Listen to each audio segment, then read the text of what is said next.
ആരാ നിന്നെ തല്ലിയത്? ആ ചത്തവന്റെ മോള് തന്നെ, മഞ്ജു.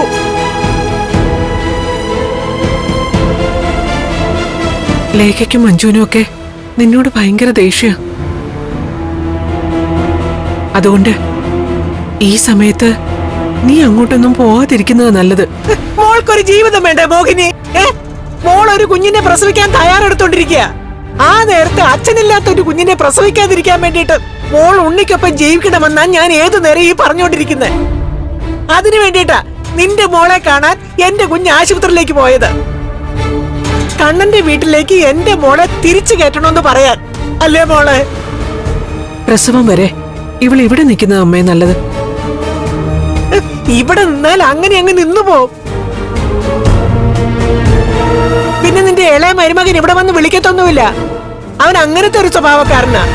അവന്റെ ഭാര്യയും കുഞ്ഞിനെയും കാണാൻ അവന് താല്പര്യമില്ലെങ്കിൽ അങ്ങനെ ഒരുത്തനുമായി ജീവിക്കുന്നതിൽ എന്തെങ്കിലും അർത്ഥമുണ്ടോ അമ്മേ? എന്ന് വെച്ചാ നിന്റെ മൂത്ത മോള് ഭർത്താവും കുഞ്ഞും കുടുംബവും ഒക്കെ ആയിട്ട് ജീവിക്കുമ്പോ എന്റെ മോക്ക് ഭർത്താവും പാടില്ല അല്ലേ? ഞാൻ അതൊന്നും ഉദ്ദേശിച്ചു പറഞ്ഞതല്ല മോഹിനി. നിന്നോട് കണ്ണന് വലിയ സ്നേഹമല്ലേ? അവനോടൊന്ന് പറ മോളുടെ കാര്യം ഒന്ന് പരിഗണിക്കാൻ.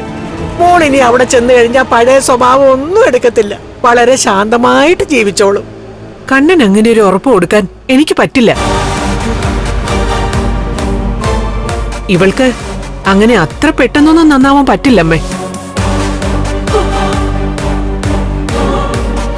ഇവളുടെ അച്ഛനാണ് കണ്ണന്റെ അച്ഛനെ കൊന്നതെന്ന് അറിഞ്ഞിട്ടും കണ്ണൻ അടങ്ങി ഒതുങ്ങി നടന്നതാ, കേസും വഴക്കും ഒന്നുമില്ലാതെ. എന്നിട്ട് ഇവളെന്താ ചെയ്തത്? പാവമായി നടിച്ചിട്ട് ലക്ഷ്മി മോളെ സ്റ്റെപ്പിന്ന് തള്ളി താഴെയിട്ടില്ലേ? അതുകൊണ്ടല്ലേ കണ്ണൻ ഇവളുടെ അച്ഛനെയും ആ വാമദേവനെയും കോടതി കയറ്റിയത്? ആ സമയത്ത് എന്നെ അമ്മയുടെ മോള് കഷ്ടപ്പെടുത്തിയ കാര്യങ്ങള് അമ്മ എന്താ പറയാത്തത്? ജോലിയൊന്നും ചെയ്യാത്ത എന്നെ കൊണ്ടാ ഒരു വീട്ടിലെ പണി മുഴുവനും അവളെ എടുപ്പിച്ചത്. അതുകൊണ്ട് നിനക്ക് നഷ്ടമൊന്നും വരില്ലായിരുന്നല്ലോ. വീട്ടുജോലി പഠിക്കുന്നതും ചെയ്യുന്നതും ഒക്കെ പെൺകുട്ടികളെ സംബന്ധിച്ചിടത്തോളം അത്ര വലിയ കുറച്ചിലൊന്നുമല്ല. ഇന്നത്തെ ആൺകുട്ടികൾക്ക് വരെ അറിയാം ഇതൊക്കെ. അതിന് ഏതെങ്കിലും പെൺകുട്ടികൾ ചെയ്യുന്ന പ്രവൃത്തിയാണോടി നീ ചെയ്തത്? മോഹിനി, നീ മോളെ വെറുതെ കുറ്റപ്പെടുത്താതെ, മോളും ഉണ്ണിയായിട്ടുള്ള ദാമ്പത്യം വെറുതെ അറുത്തുമുറിച്ച് കളയാതെ.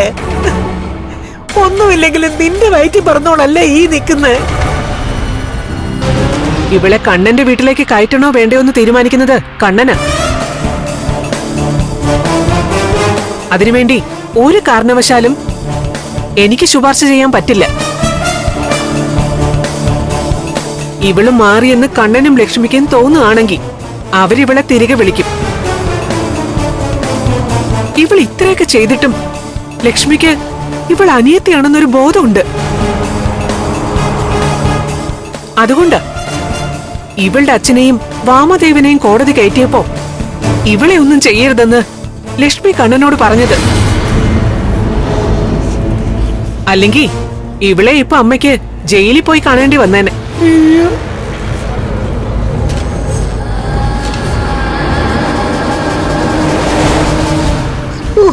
എന്റെ അമ്മോ, അവൾ അവളുടെ വേദാന്ത ക്ലാസ് നടത്തിയിട്ട് പോയി.